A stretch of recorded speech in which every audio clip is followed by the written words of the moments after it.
कल हम लोग बेसिक पढ़े थे और उस बेसिक पार्ट में जो है अब हम लोगों को आज पढ़ना था मैंने ब्लड में होता क्या क्या चीज है ना। ब्लड किन किन चीजों से मिल करके बनता है इसके बारे में आज हम लोगों को पढ़ना है सब है ना। आज इसके बारे में हम लोगों को जानकारी प्राप्त करनी है, तो आगे बढ़े। शुरू कर दे। समय कम है, बैटरी भी कम रहता है, जल्दी जल्दी हम लोगों को पढ़ना है। तो आज हम लोग देखेंगे ब्लड में, ब्लड को बड़ी में नाम है रक्त भी कहते हैं, रुधिर भी कहते हैं, लहू भी कहते हैं, खून भी कहते हैं। कल इसके बारे में बेसिक जितना भी था आप लोगों को हमने क्लियर किया था, है कि नहीं। समय समाप्त हो गया था उस समय। आज हम लोग इसका संघटक कहे या कुल मिला जुला करके हम इस बात पर गौर करें कि रक्त जो है, ब्लड जो होता है, हम लोगों का जो ब्लड है, ब्लड में कौन कौन से चीज पाए जाते हैं या ब्लड बनता कैसे है, इस पर आज हम लोग फोकस करेंगे बहुत बढ़िया से। तो ब्लड देखिए, ब्लड में दो चीज रहता है। एक रहता है द्रव वाला पदार्थ जिसको द्रवित भाग कहते हैं, उसी को हम लोग ब्लड में क्या कहते हैं, प्लाज्मा। क्या कहते हैं, प्लाज्मा। इसकी मात्रा होती है पूरे ब्लड का, पूरे ब्लड की जो मात्रा होती है, कहीं कहीं किताब में पढ़िएगा तो 55% भी दे देता है और किसी किसी किताब में पढ़िएगा तो 60% भी देता है कि पूरे रक्त का 55 से 60% भाग जो होता है वह प्लाज्मा होता है। और प्लाज्मा कैसा भाग है, तो लिक्विड पार्ट है। प्लाज्मा कैसा पार्ट है, लिक्विड पार्ट। इस प्लाज्मा का 90% जो भाग होता है, 60%, यानी कि बात आप समझिए कि अगर 100 लीटर है ना, तो 100 लीटर में 60 लीटर प्लाज्मा ही होता है। अगर 100 लीटर कहीं ब्लड रखा हुआ है तो उसमें 60 लीटर क्या है, प्लाज्मा। और उस प्लाज्मा में 90% भाग जल होता है। 90% भाग क्या होता है, जल। यानी कि कुल मिला जुला करके अगर बात करें तो आधा पानी और आधा में सारा चीज होता है जो ब्लड के अंदर में मिलाए हुए रहते हैं। तो एक जो हो गया जो आपका द्रवित पार्ट है जिसको हम लोग क्या कहते हैं, प्लाज्मा। और एक होता है जो कणिका का पार्ट है, कण कण टाइप का, जिसको हम लोग रुधिराणु कहते हैं। क्या कहते हैं, रुधिराणु। रुधिराणु कहते हैं। अंग्रेजी में इसको क्या कहते हैं, कार्पल्स। क्या कहते हैं, कार्पल्स, है ना। कार्पल्स का स्पेलिंग क्या होगा, CARPUSCLE, है ना। इसी को हम लोग हिंदी में क्या कहते हैं, रुधिराणु। कणिका इसको कहते हैं। क्या कहते हैं, कणिका। तो अब इसकी अगर मात्रा समझना होगा तो अगर प्लाज्मा 55% है तो ये हो जाएगा 45%। और अगर प्लाज्मा किसी किताब में 60% दे रहे तो ये हो जाएगा कितना परसेंट, 40%। बस क्या गई ना, यस सर। ये कणिका वाला भाग है, मतलब ठोस वाला पार्ट है। जैसे आप समझिए इस बात को कि आप शरबत बनाते हैं, शरबत, तो शरबत में जो लिक्विड पार्ट होगा वह क्या होगा, पानी। और जो ठोस वाला भाग होगा वह चीनी हो जाएगा। क्या हो जाएगा, चीनी हो जाएगा। वह क्या हो जाएगा, चीनी। तो ठीक उसी प्रकार से इस शरबत है, और शरबत में मान के चलिए कि ये हो गया द्रवित भाग और ये हो गया क्या, कौन सा भाग है, ठोस वाला भाग। तो ठोस वाला भाग को कण के नाम से कहते हैं। जैसे रुधिराणु है ना, कणिका या मतलब रुधिराणु कह सकते हैं, या है ना ब्लड कणिका भी कह सकते हैं। अंग्रेजी में कार्पल्स इसको कहते हैं। और इधर हो गया से आपका ये द्रवित भाग हो गया जिसको हम लोग क्या कहते हैं, प्लाज्मा। यहाँ तक का मैटर समझ में आ गया, यस सर। यानी कि एक ब्लड में ठोस पदार्थ भी होते हैं और द्रव पदार्थ भी होते हैं। तो आपसे अगर कोई पूछेगा कि ब्लड में द्रवित पदार्थ को क्या कहा जाता है, प्लाज्मा। और ठोस पदार्थ को क्या कहा जाता है, कार्पल्स कहा जाता है। क्या कहा जाता है, कार्पल्स कहा जाता है। देखिए इस प्लाज्मा में 90% भाग को आपने कहा कि जल है, तो बाकी और क्या क्या चीज है। तो देखिए प्लाज्मा के अंदर में प्रोटीन्स पाए जाते हैं। क्या पाए जाते हैं, प्रोटीन। इस प्रोटीन का नाम है फाइब्रिनोजेन। क्या नाम है इसका, फाइब्रिनोजेन। क्या नाम है इसका, फाइब्रिनोजेन। एक तरह का ये प्रोटीन है ना, जो किसमें पाया जाता है, प्लाज्मा में पाया जाता है। और दूसरा जो है वो है प्रोथ्रोम्बिन। दूसरा क्या है, प्रोथ्रोम्बिन। प्रोथ्रोम्बिन। ये दोनों प्रोटीन है, लेकिन कुल मिला जुला करके प्रोथ्रोम्बिन और फाइब्रिनोजेन पर जब रक्त का थक्का जब हम समझाएंगे कि रक्त का थक्का है ना कैसे बनता है ना, तो उस समय इन लोगों के बारे में और गहन अध्ययन से बताएंगे। अभी तत्काल आप जान लीजिए कि प्लाज्मा में फाइब्रिनोजेन क्या है, प्रोटीन की तरह काम करता है। और फाइब्रिनोजेन अगर उस प्लाज्मा में से निकाल दिया जाए, सपोज दैट कि अगर किसी ब्लड से फाइब्रिनोजेन को ब्लड में चूंकि प्लाज्मा पाया जाता है, उस प्लाज्मा में से अगर फाइब्रिनोजेन को निकाल दिया जाए है ना, तो ये जो प्लाज्मा का जो कलर होता है वह येलोइश हो जाता है, माने पीलापन हो जाता है, पीला टाइप का। ऐसे प्लाज्मा पीला होता ही है, याद रखिएगा। ऐसे प्लाज्मा कैसे होता है, पीला। लेकिन अगर फाइब्रिनोजेन को हटा दिया जाए तो उसका कलर और ज्यादा अत्यधिक पीला हो जाएगा, और अत्यधिक ज्यादा क्या हो जाएगा, पीला। उस पीले भाग को जब इसको हटाया जाएगा, जब इसको इस प्लाज्मा में से अगर इसको हटा देंगे तो हटाया हुआ भाग कैसा हो जाएगा, पीला। कैसा हो जाएगा, पीला। और इस पीले भाग को ही हम लोग क्या कहते हैं, सीरम। क्या कहते हैं, सीरम। और इसी सीरम का इस्तेमाल किया जाता है किसी भी व्यक्ति के बीमारी की जांच करने में। बात समझ में आ गई? किसी भी व्यक्ति की कोई बीमारी होती है तो ब्लड का टेस्टिंग होता है ना। आपसे ब्लड लिया जाता है ना कि इसके अंदर में कौन कौन सी बीमारियां हैं इसका पता लगाने के लिए। क्या करता है, ब्लड में से प्लाज्मा को निकालता है और उस प्लाज्मा में से फाइब्रिनोजेन को हटा दिया जाता है। तो फाइब्रिनोजेन हटेगा तो उसका कलर कैसा हो जाएगा, पीलापन टाइप का हो जाएगा। तो वह जो पीला होगा उसी को क्या कहते हैं, सीरम। उसको क्या कहेंगे, सीरम। अब उसी सीरम से क्या चीज की जांच होती है, बीमारियों की। उसी चीज से किसकी जांच होती है, बीमारियों की। यह बात पता सबको चल गया? Yes sir. यहाँ तक में किसी को दिक्कत हुआ नहीं सर? यह बात अगर आपको क्लियर हो गया तो हम प्लाज्मा से अब आगे बढ़े। Yes sir. अब प्लाज्मा से आगे बढ़े। Yes sir. अब आते हैं कार्पल्स में, जो ठोस वाला पदार्थ। तो अब देखिए ये जो पदार्थ है जिसको हम लोग ठोस वाला पदार्थ कह रहे हैं, तो यह जो होता है इसमें 3 तरह का चीज पाया जाता है। इस कार्पल्स में रुधिराणुओं में 3 प्रकार के रुधिराणु होते हैं। कितने प्रकार के रुधिराणु होते हैं, 3 प्रकार के। समझ में आ रही है बात? प्रकार के होते हैं 3 प्रकार के। वह 3 प्रकार कौन कौन सा प्रकार है, तो सबसे पहला हो जाता है RBC। कौन सा प्रकार हो गया, RBC। याद रहेगा, रेड ब्लड कार्पल्स है ना। रेड ब्लड सेल भी कह सकते हैं, ब्लड सेल भी कह सकते हैं, है ना। रक्त कणिका भी कह सकते हैं, कार्पल्स भी कह सकते हैं, सेल भी कह सकते हैं। तो रेड ब्लड कार्पल्स, लाल रुधिराणु। क्या कह सकते हैं इसको, लाल रुधिराणु। क्लियर हो गया?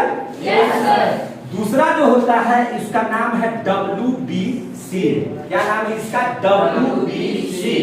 उसको क्या कहेंगे, व्हाइट ब्लड कार्पल्स या व्हाइट ब्लड सेल्स, यानी कि श्वेत रक्त कणिकाएं या श्वेत रुधिराणु। बात समझ में आ गई? Yes sir. उसको क्या कहेंगे, श्वेत रुधिराणु। और RBC, WBC और ये हो गया है आपका प्लेटलेट्स, PLATETS, प्लेटलेट्स, PLATETS, ठीक है ना, प्लेटलेट्स है ना। तो ये प्लेटलेट्स को हिंदी में हम लोग कहते हैं बिंबाणु, रक्त बिंबाणु। बात समझ आ गई ना? और इसका जो है से RBC, WBC या प्लेटलेट्स, ये 3 को ठोस टाइप के कण होते हैं। ये 3 को कैसे होते हैं, ठोस टाइप के, जो ब्लड में साथ साथ चलते रहते हैं, ब्लड में साथ साथ मिले रहते हैं। बात समझ में आ गई सबको? Yes sir. अब इसका कुछ टेक्निकल नाम जान लेते हैं। क्या नाम जान लेते हैं, टेक्निकल। तो RBC को ही हम लोग एरिथ्रोसाइट कहते हैं। क्या कहते हैं, एरिथ्रोसाइट। कहीं कहीं आपका एरिथ्रोसाइट ही लिखा हुआ रहेगा। अगर एरिथ्रोसाइट लिखा हुआ है मतलब आपको समझना है कि वह RBC के बारे में बता रहा है।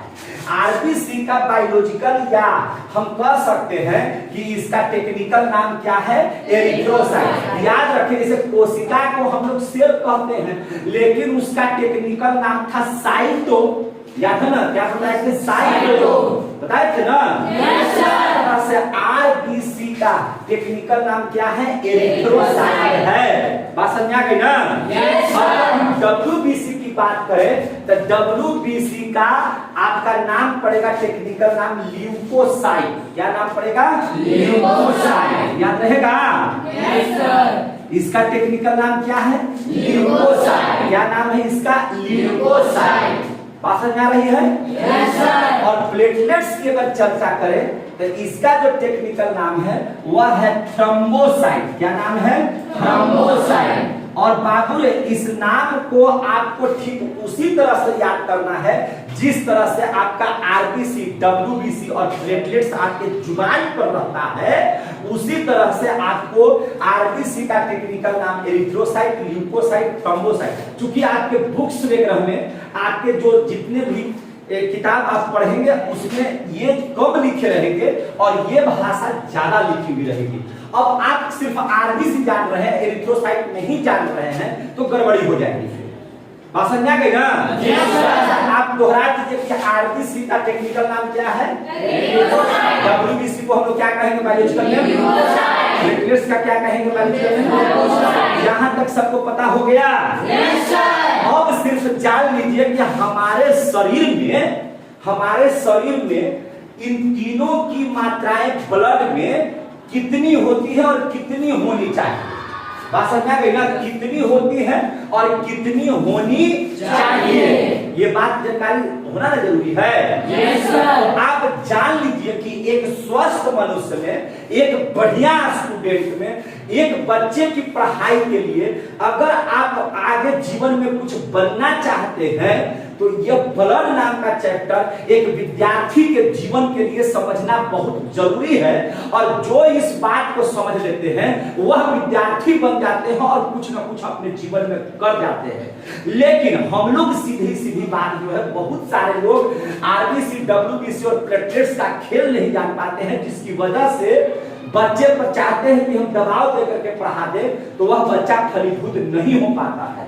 इसलिए आप इस चीज को बहुत, एक विद्यार्थी को ब्लड के बारे में बहुत अच्छे तरीके से हर तरह का नॉलेज जानना चाहिए। और आप यकीन मानिए कि ब्लड में आप सभी लोगों को इस कदर हम पढ़ा देंगे, इस कदर आपको बता देंगे कि आप ब्लड का एकदम एक चीज आप बहुत अच्छे तरीकों से समझ में आपको आ जाएगा।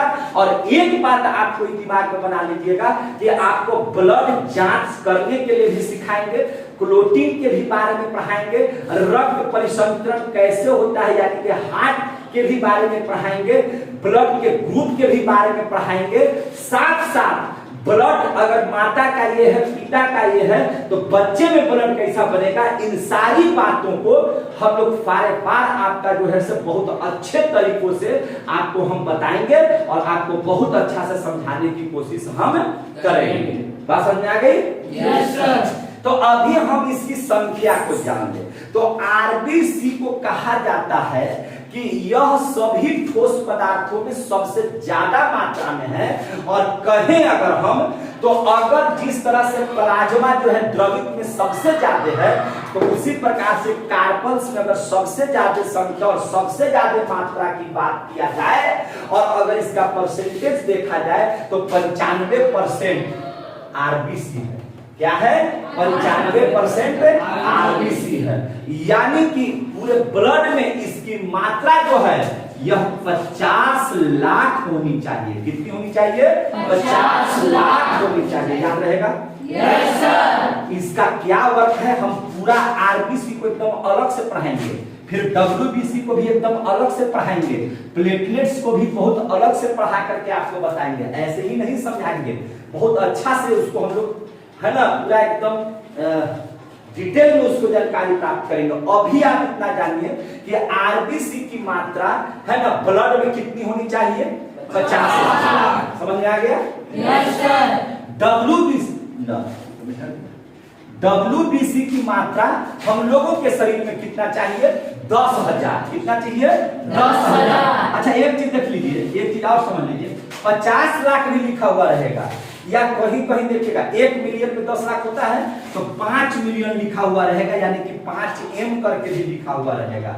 इसलिए इसमें पकाइएगा नहीं कि सर जी आप पढ़ाए थे 50 लाख, ये लिखता है 5 मिलियन और 1 मिलियन बराबर 10 लाख, तो 5 मिलियन बराबर कितना? 50 लाख।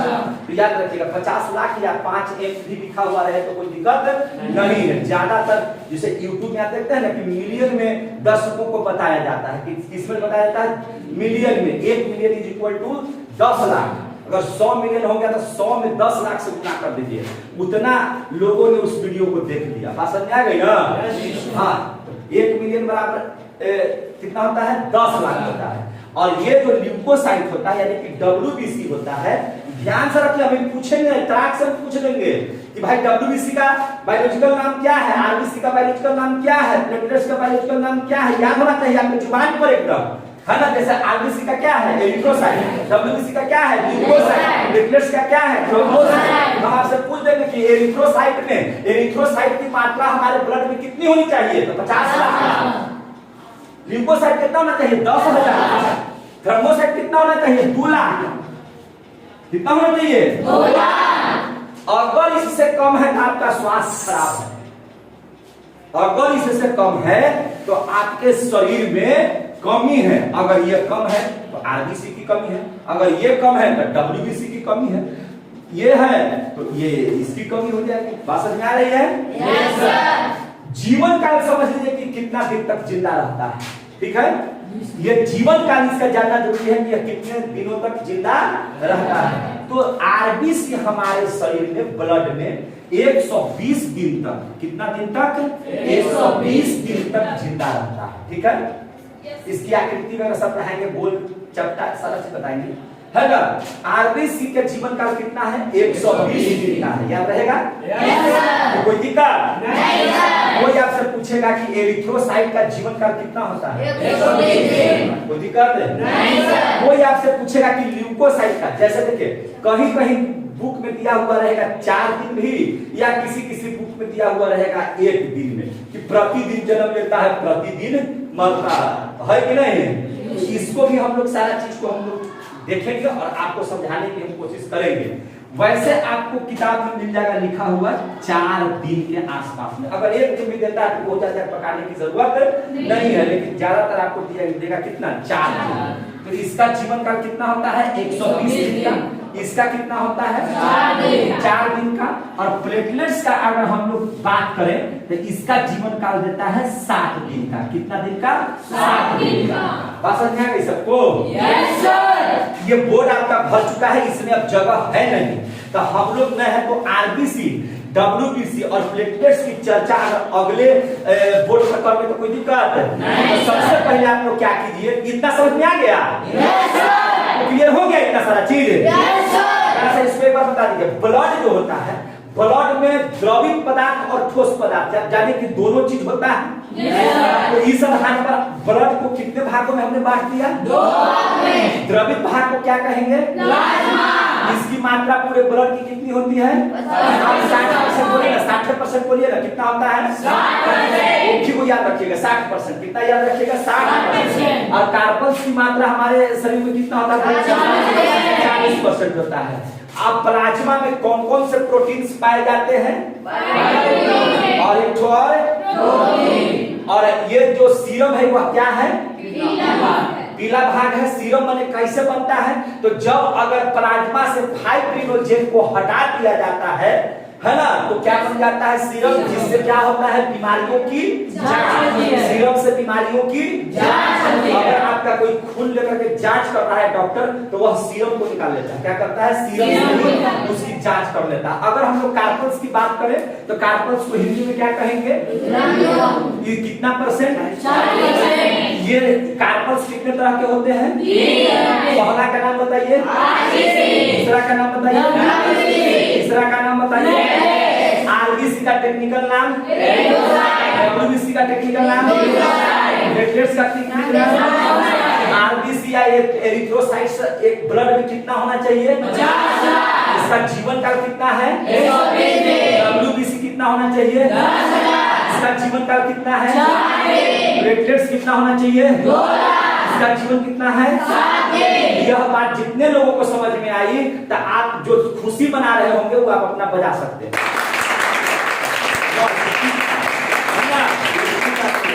जिनको समझ में ना आए उनको बजाने की जरूरत नहीं है। जिनको समझ में आए लगे कि ना इतना चीज सीख गए हैं तो एक अंदर से खुशी आप लोगों को मिली, इसके लिए आप बहुत बहुत धन्यवाद। पहला वीडियो यहीं पे समाप्त कीजिए, फिर आगे आप CWBC और प्लेटलेट समझते हैं।